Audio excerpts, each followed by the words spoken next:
болмаса көшіп кет немесе босатып бер деп айтса да енді ол жерде жоқ біз кетпейміз деп тұрып алмайсың ғой, көшіп босатып бересің ғой квартирасын. Бірақ ауру балаларыңды алып кет деп айтқанды енді білмеймін, енді кішкене өйтіп айтпай қойса болар еді деп ойлаймын да өзім. Енді екінші баламызды да аутизм деп естіген кезде қабылдау қиын болды кішкене.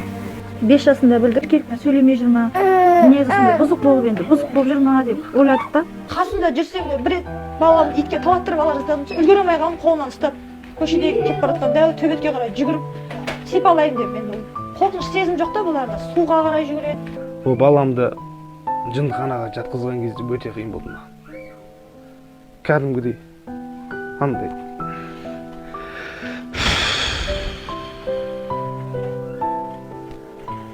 өзім апардым, кетіп бара жатқан кезде сол балам көз қарасы маған қатты өтті.